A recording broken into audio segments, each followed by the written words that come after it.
Good morning, community. Jill here with North Texas Vegetable Gardening, Canning Recipes, a little bit of everything. It is September the 1st and the sun is coming up. We've not gotten any of the rain that's been going around here in Texas, but I know east of us and west of us has gotten it. So we're trying to keep everything watered. It's very important, guys, that you keep your trees watered even during the winter time. If it looks like we're going to have a dry winter, and they're saying we might, you want to continue to water your trees, especially your fruit trees, because you might not get a harvest the next season.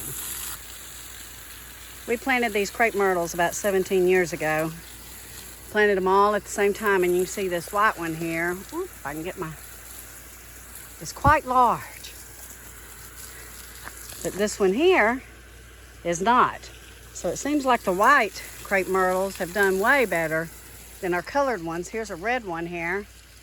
These were all planted at the same time, and you can see, whoop, these white ones are way bigger. So what am I doing today? I'm getting ready to plant some Contari bush beans. Today is September the 1st again, and so they should start coming in around the 1st of November. That'll give me a couple of weeks before our expected first freeze. Now it could surprise us, but we're going to go ahead and give this a shot anyway. You can see how my herbs are doing. Some of them have bolted, but then they went back around and reseeded themselves. So we have some good looking herbs in there. Got to get in here and clean up these tomato plants. Some of them look like they have some green on them, but we got a couple more plants we're going to put in the ground.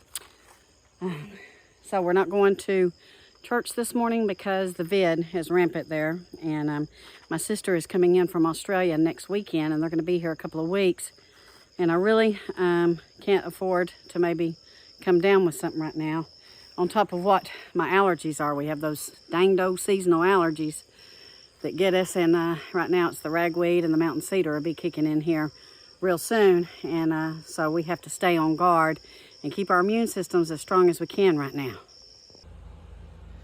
We've gotten 3 trays of sweet taters, guys, but so far there's still some coming in, so we're going to leave those vines alone. But we are very excited about the sweet potatoes that we've gotten so far this year. So the first thing you do is you want to make sure and pour some of that mycorrhizal down into your seed pack so that it coats your seeds really good.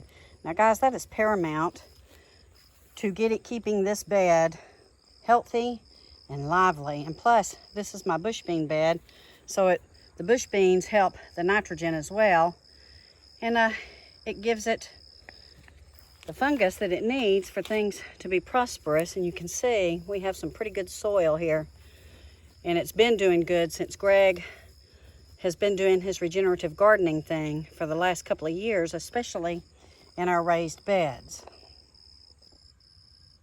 Now, we struggled with our Blue Lake bush beans, as many of you know, and I think a lot of you have too, because I've read your comments. So that's why we're going with the Contari, C-A-N-T-A-R-I.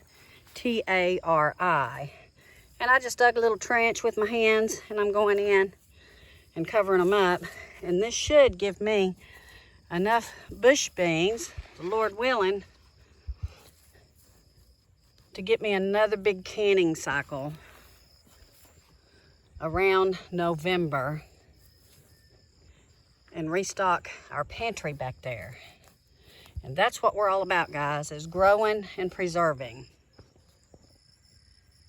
I have some volunteer dill coming up, and I'm going to let that go ahead and come up because it is a cool weather plant, and hopefully we'll get us some fresh dill as well. I'll probably go ahead and start some cilantro seed as well. Now, dill and cilantro grows pretty good. Ooh, look at that big honker thing. Get on out of here now. Grows pretty well with your bush beans as a companion plant. And we believe in companion planting. So we want to go ahead and get us another trench dug in here. Ooh, there's a big old bean. What is that? I think that's a big old cantaloupe, and let's look and see here in a minute. So we got to get this trench dug. There's not one breeze, guys, not a little bit of breeze. Makes me sad because even though it's a little cooler this morning, it's quite warm with that humidity. I have it planted, so now it's time to water it in. Now we're gonna have to keep these watered, and I'm praying we get rain today and tomorrow, because if we do, that'll soak in really, really good. But let's get these watered in. That's feverfew over there. It kind of got drowned out by some of the other stuff that was coming up. Whew, tired. We have a cantaloupe coming in there, and I think that's what that is, so we're going to leave that alone. See what happens.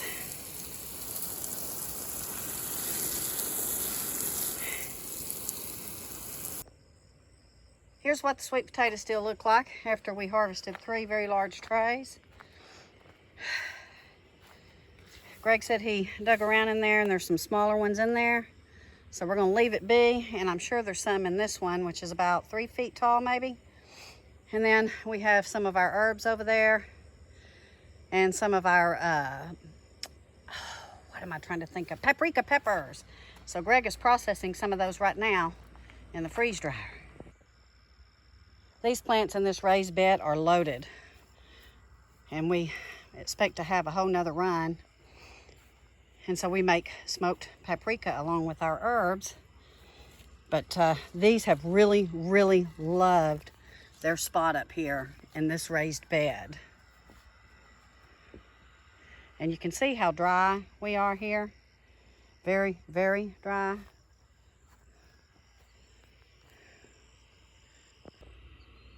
And today I'm also going to need to harvest some of my marshmallow seeds. So these pods have little seeds in them that look like that. We have several moringa trees around here.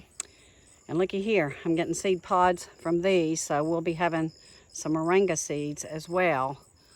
And it's probably about 6 foot tall, guys. Everything is edible on here.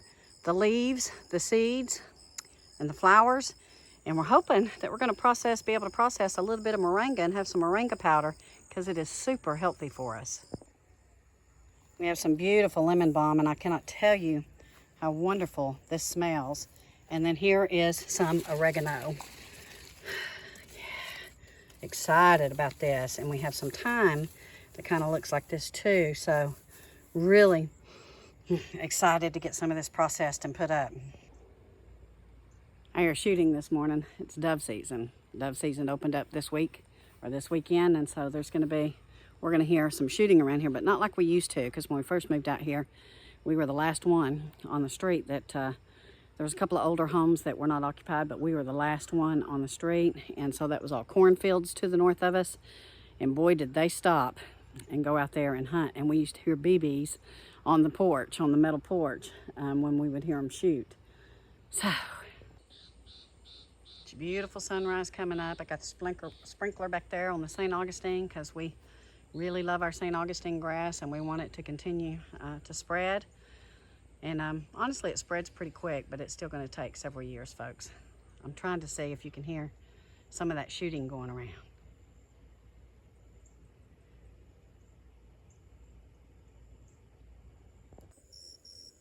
I have some dill seed, so I'm going to go ahead and sprinkle some of that in here, because we love our dill. It is a cool weather plant. So guys, just kind of sprinkle it around and put it maybe where you know it'll do good companion wise. And I see some roly-polies in here, so I think I'm gonna have to put some roly-poly stuff out. And then next, I've got some mustard greens, and I have some cilantro that I'm gonna plant. So I'll pop me some mustard greens here in this bed with the peppers, and because mustard greens will survive a freeze, guys, as long as it's not real hard, and these peppers will go by the wayside at the first hint of a frost or a freeze. So we'll have us some mustard greens coming up ahead of time. Other things that you can plant right now are your chard, your kale, and I think I'm going to start some onion seeds finally today, guys, finally. So if I start some onion seeds today, I should have some onion starts ready to go into the ground probably in about 4 to 6 weeks. And then they'll come to fruition early spring like they did this year, and we'll have loads of onions. But I'm going to go ahead and start more onion seeds probably in January so I can go a little bit further in the year. I'm going to start my onions in the little high tunnel in this big raised bed.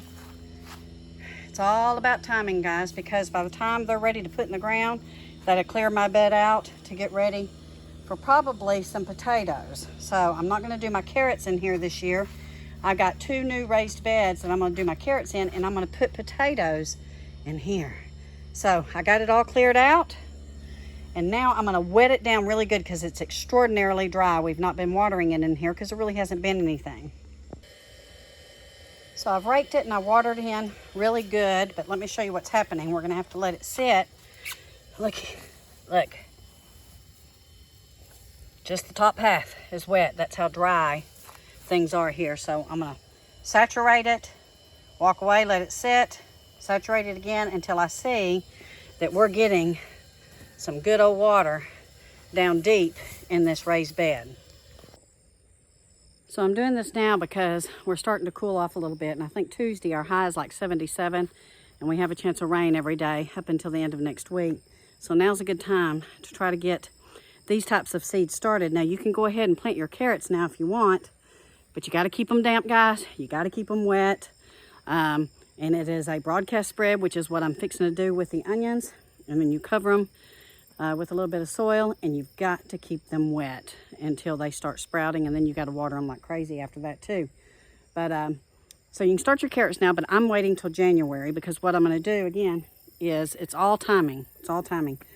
These onion sets will be ready to go probably in about 4 to 6 weeks, and I can put them in the ground somewhere else on the property or in the big high tunnel.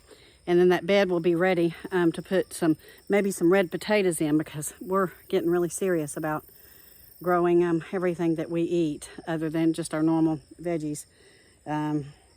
Grocery prices are through the roof. I really don't see that it's going to get any better. I don't care what anybody says. But anyway, if you're not growing, you need to start growing. So yes, you can start your carrots now. They'll be ready early spring, or you can wait till January and then they'll start coming in with your tomatoes and stuff. Today is Hank's 6th birthday with us. He showed up 6 years ago. Look at you, happy 6th birthday. Emaciated. If many of you have seen that video, you'll know just how terrible he looked. And he showed up 6 years ago on Labor Day. So I got my onion seeds ready. We also dusted these in the mycorrhizal fungi because it really does help your soil. For those of you that are looking for some, the Dino Myco, I think you can get it off Amazon, is a really good one. DYNO MYCO, mycorrhizal. Broadcast spread means just that. You're going to broadcast it. So we're going to sprinkle these all over our soil, our wet soil. And we're just going to go down. You'll do the same thing with your carrot seeds, my friends, if that's what you're planting instead of onions. But we love our onions. Next, you want to get you some really good organic, rich, naturally organic, and you're going to sprinkle this over your seeds to give them a little bit of coverage. And if you don't want to do this, you can always rake it slightly, put your seeds in there, and rake over it. Now, a lot of people use the trays, and sometimes we use baby pools to do this. You can still do that, but I need it on a little bit bigger scale this year, guys. Because again, we will replant onions in January, onion seeds, because we love our onions, and we could be harvesting some right now had I started some back at the first of the year or even in the spring. I have them all covered. Now this is twofold. It's going to feed the seeds, but it's also going to help them stay damp. And when I water, it's going to keep them in place and keep them from washing away. make sure your nozzle on your water hose is on sprinkle. You don't want to blast because you'll blow them right out of there. So I've got them watered in. Now I'll have to come out here probably about 5 times today and water these again. And I'll have to do that for about the next week until we start to see what might be coming up. And so we're going to have to really watch this. And that's one of the reasons why I wanted to get these planted today, because we're expecting rain the next couple of days and cooler temps. That's the wrap, my beloved friends. I hope you enjoyed this video. If you're new to our channel, we ask that you go ahead and subscribe. We're trying to get to that 50,000, guys, so go ahead and help us hit that 50,000 mark. If 1,000 of you watch this video and all 1,000 of you subscribe that you haven't already subscribed, whew, that'd be great. So we ask that you do that. Give us a thumbs up. We have a wonderful community here. We have made some great friends. And KP, I'm getting your text. I'm just really busy. But anyway, we love you all, and we will be in touch. And today is September the 1st. We hope that we don't get any more 90-degree weather. We do get 90-degree temps into October at times, but we're praying this year is different. Love you all. See you soon. You guys stay safe. Stay safe. Pray. In Jesus' name, amen. See you soon.